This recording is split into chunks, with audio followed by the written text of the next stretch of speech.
Hello and welcome. We begin with the raging war in Sudan between the Sudanese Army and the paramilitary Rapid Support Forces, or the RSF. In the latest escalation, the army says it has repelled an RSF assault in the strategic West Kordofan town of Babanusa. The army says its infantry base in the town, its last stronghold in the region, came under attack. It said it destroyed several RSF vehicles and captured or killed field commanders along with hundreds of other mercenaries. Babanusa, the town where the assault took place, is part of a vital transport corridor linking the capital Khartoum to Darfur. This is where the Sudanese Army recently lost El-Fasher, its last stronghold in the western region.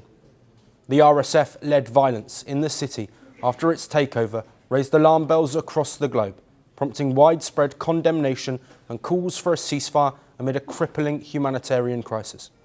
With growing concerns and a US push for a peace proposal, the RSF announced a 3-month unilateral ceasefire on Monday. The US later clarified no truce deal was officially signed by either side. In response to international efforts, chiefly that of His Excellency US President Donald Trump, and the efforts of the Quad countries, the African Union and IGD, I announced the following. First, a humanitarian ceasefire, including a cessation of hostilities for 3 months. The army-aligned government called the RSF announcement a political maneuver. The Sudanese Army chief also accused the Quad mediators, the United States, Saudi Arabia, the United Arab Emirates and Egypt, of bias. The army alleged UAE supports for the RSF and accused Donald Trump's Africa envoy of echoing talking points from Abu Dhabi. For its part, the army had already rejected the US proposal, calling it the worst yet. The unsigned US-backed plan calls for a 3-month humanitarian truce, a permanent ceasefire, and a 9-month transition to a civilian-led governance. It also hints at excluding both factions from Sudan's post-war political roadmap. A strong text for a truce, but neither the SAF nor RSF have formally accepted the text we put forward. We saw the unilateral declaration of a ceasefire or cessation of hostilities from the RSF yesterday, and we hope not only see that upheld, but also for both sides to formally commit to and comply with agreed upon humanitarian truce swiftly and without political or military posturing or preconditions that will cost more lives. The Trump administration took on mediation efforts at the request of Saudi Crown Prince Mohammed bin Salman, following discussions with the Crown Prince during his visit to Washington. Trump last week said he would move to help end the war. And I'll tell you, His Majesty would like me to do something very powerful having to do with Sudan. It was not on my my charts to be involved in that. I thought it was just something that was crazy and out of control. But I just see how important that is to you and to a lot of your friends in the room. Sudan, and we're going to start working in Sudan.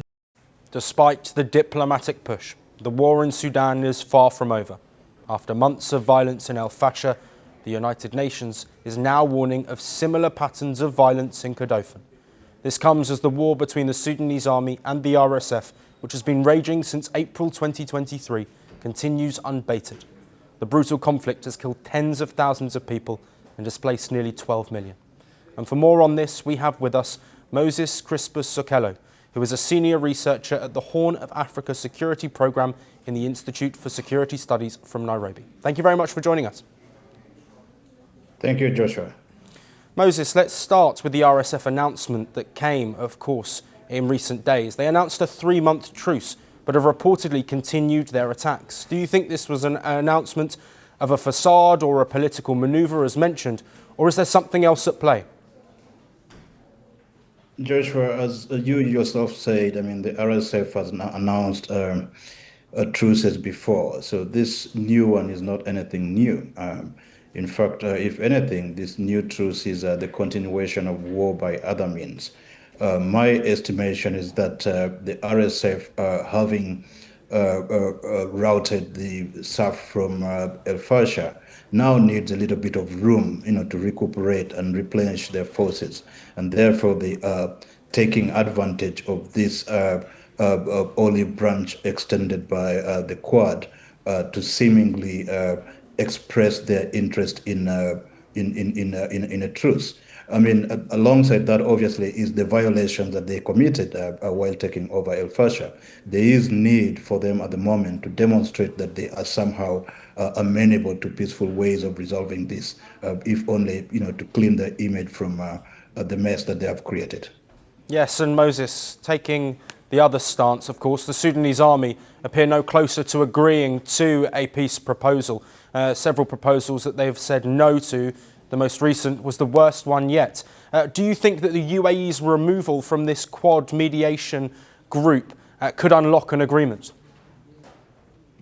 An agreement at this point in time is a rather premature, I'm afraid to say, Joshua. The Quad itself is a group of countries, all of who have either direct or indirect role in the continuation of the conflict in Sudan. So it's no surprise to me that the RSF, the SAF, is reluctant to take them seriously and therefore considers the proposals that they're putting forward as no option. That having been said, the resolution of this conflict is going to take a lot more than an announcement by the Quad, or indeed a withdrawal of the UAE from the Quad. Whatever the case, the resolution of this conflict can only be a matter that the Sudanese themselves are able to take on. And Moses, finally, I do want to try and look forward. Of course, so much uncertainty still on the ground and diplomatically in Sudan. But there has been talk about a post-conflict Sudan and what that might look like. Of course, with the US hinting that neither faction may be part of that post-war roadmap. How could it look for the people of Sudan? I think at this point in time, it's foolhardy to start talking about a post-conflict situation. If anything, we have a war that is raging and will only rage a little bit more before any conversation about post-conflict begins. You have a fragmented mediation architecture that seemingly does not have any idea how to resolve the conflict on the one hand, and on the other, you have the RSF and the SAF who are extremely committed to continuing this fight. So post-conflict is not a conversation that anybody who understands this conflict should be entertaining at this point in time. Having said that, two options are likely here. One, you have Sudan fragment, which seems to be the direction things are going at the moment, with the two parties controlling the west and the east of Sudan, and having difficulty sharing resources that were previously within a united country. So that's likely to be a scenario that increases conflict. On the other, you have Sudan Unite, under some kind of arrangement involving civilians and the military. But that is also a difficult situation and is rather one that would take a very long time to come to. Moses Crispus Okello, thank you ever so much for joining us and providing that insight. Thank you, Joshua. I wore the crown of a revolutionary. I promised to lift my nation. I claimed to fight imperialism. I became the very thing I warned against. I funded militias across continents. I feared my own shadow. Some called me the King of Kings. History calls me something else. The dictator. Who am I?